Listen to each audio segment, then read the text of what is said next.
Bismillahirrahmanirrahim. Assalamualaikum warahmatullahi wabarakatuh. Ahlan wa sahlan wa marhaban bikum fi qanati Fudiyatil Lughatil Arabi. Jumpa lagi dengan channel Kepo Bahasa Arab, tempatnya belajar bahasa Arab mudah, asik, dan menyenangkan. Pada video kali ini kita akan kembali belajar bahasa Arab dari nol. Kita masuk pada part 3 ya, pertemuan yang ketiga. Pada kesempatan kali ini, insya Allah kita akan belajar tentang huruf jar. Nah, huruf jar ini termasuk daripada tanda isim ya. Nah, kita akan jelaskan secara ringkas dengan contoh yang sederhana sehingga mudah dipahami dan bisa diajarkan kepada orang lain. Baik, sebelum masuk pada pembahasannya, jangan lupa untuk like, share, dan subscribe bila video ini bermanfaat. Nah, perhatikan di sini huruful jar ya, huruf jar. Nah, apa sih pengertian huruf jar itu? Nah, kita terjemahkan secara sederhana adalah al-jarru huwa ibaratun anil kasrati allati yuhdisuha al-amilu aw ma naba anha. Jadi al-jar huwa adalah ibaratun istilah anil kasrati untuk baris kasrah allati yuhdisuhal amilu aw manaba anha. Itu yang terjadi karena ada amil atau huruf jar atau manaba anha, atau manaba anha atau yang menggantikannya. Apa maksudnya? Perhatikan contoh berikut ini.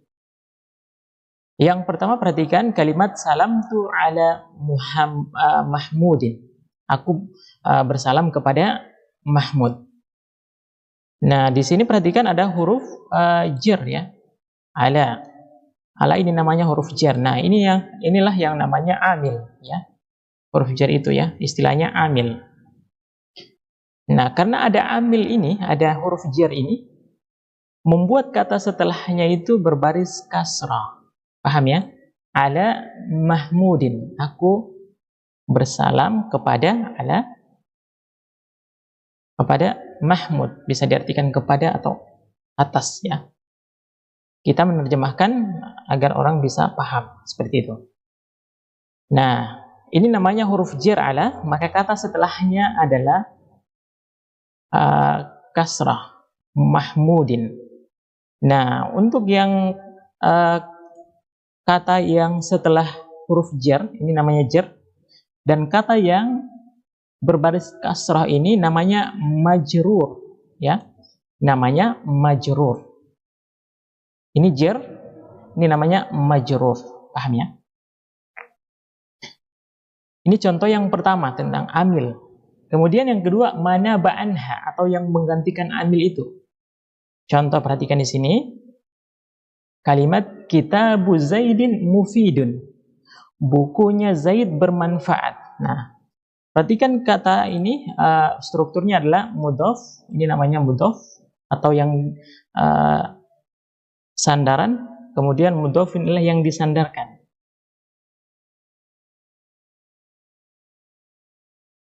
Yang disandarkan. Kitabu Zaidin. Nah, struktur kata kalimat daripada mudhof dan mudhofun ilaih, mudhof dhammah, sementara mudhofun ilaih berbaris kasrah ya, berbaris kasrah. Kitabu Zaidin, kita terjemahkan bukunya Zaid ya, kita terjemahkan bukunya Zaid. Kita beri contoh yang lain, misalkan kuncinya mobil ya, berarti miftahus sayyarati ya, paham ya? Nah, miftahus sayyarati.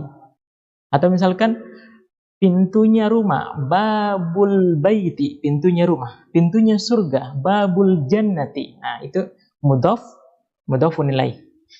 Kitab di sini disandarkan kepada Zaid ya, bukunya Zaid. Nah, ini namanya kitab ini namanya manaba anha ya, manaba anha. Setelahnya adalah kasrah. Paham ya? Jadi bukan hanya huruf jar yang bisa membuat kasrah setelahnya, akan tetapi juga ada namanya atau yang menggantikan huruf jar itu yang bisa membuat kasrah. Nah, disinilah yang berbaris kasrah juga di sini namanya majrur ya. Majrur. Dia mudhofun ilaih majrur. Majrur itu untuk sebutan kata yang berbaris kasrah. Kalau hurufnya namanya jar ya, jar. Jadi paham ya? Baik. Sekarang kita masuk pada huruf-huruf apa saja sih yang termasuk huruf jar yang harus kita hafalkan agar kita bisa pahami. Perhatikan. Di sini ada huruf jar yang pertama adalah kata min ya. Min itu artinya dari ya, min. Minallahi, dari Allah. Minallahi. Maka kata setelah min berbaris kasrah akhirnya. Minallahi, dari Allah. Ya.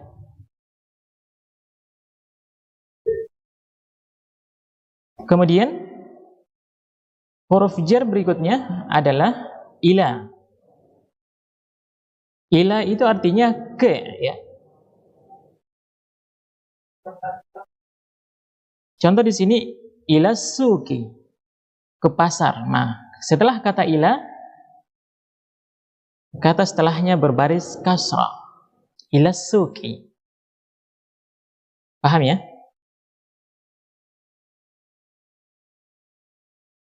Berikutnya, yang ketiga adalah an.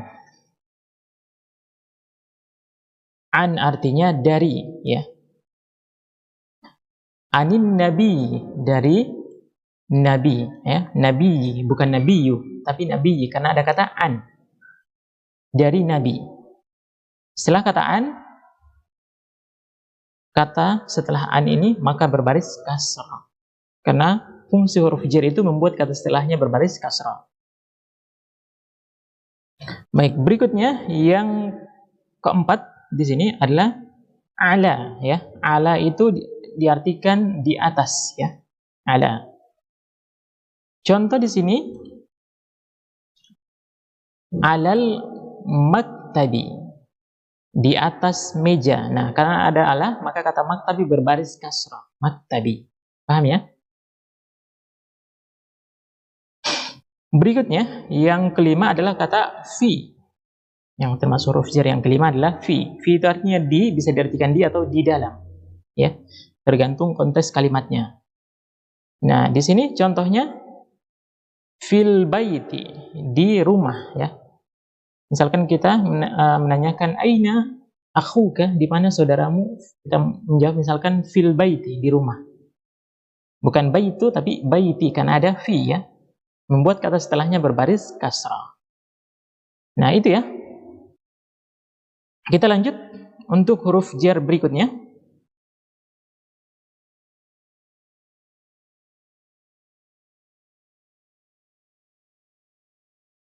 Yang keenam adalah rubba.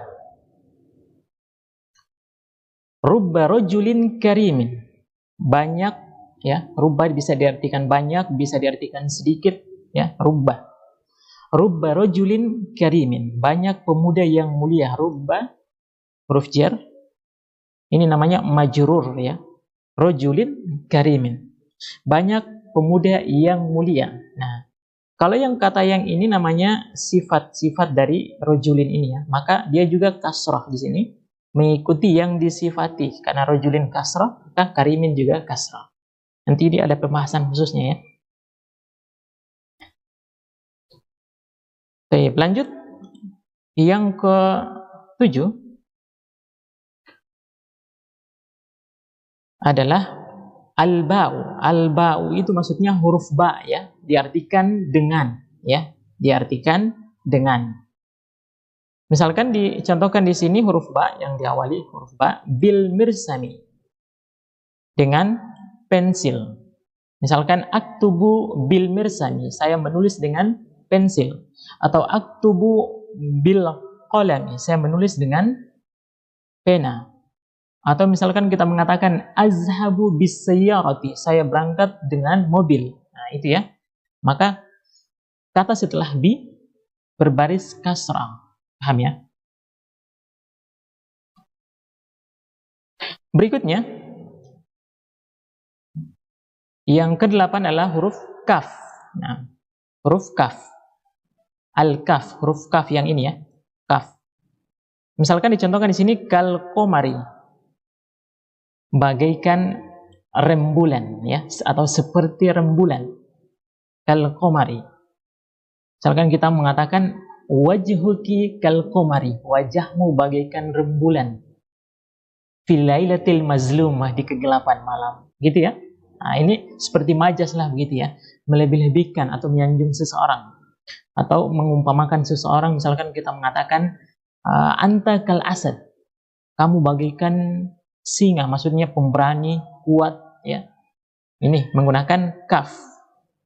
Kal qamari, maka kata setelahnya berbaris kasrah. Bisa dipahami ya? Lanjut berikutnya, yang terakhir adalah lam ya, lam. Lam itu artinya milik. Misalkan kita mengatakan di sini lir rasuli, milik rasul ya. Atau dalam Al-Qur'an misalkan kita sering mendengar lillahi ma fis samawati wa ma fil ard, milik Allah yang ada di langit dan ada di bumi. Nah, li huruf jar, kata setelahnya berbaris kasrah. Jadi ini ya pembahasan untuk huruf jar, semua huruf jar dari yang sebelumnya sampai sekarang yang ke-9 ini ya. Ruba, ba, kaf, lam, huruf lam, semua kata yang ada setelah huruf jar berbaris kasrah, itu kaidah umumnya ya. Itu adalah kaidah umum. Akan tetapi biasa ada pengecualian. Tapi itu hanya sedikit. Baik, ini ya pembahasan kita tentang huruf jar. Semoga bermanfaat bagi teman-teman yang belum paham, bisa dituliskan di kolom komentar. Demikian, Assalamualaikum warahmatullahi wabarakatuh.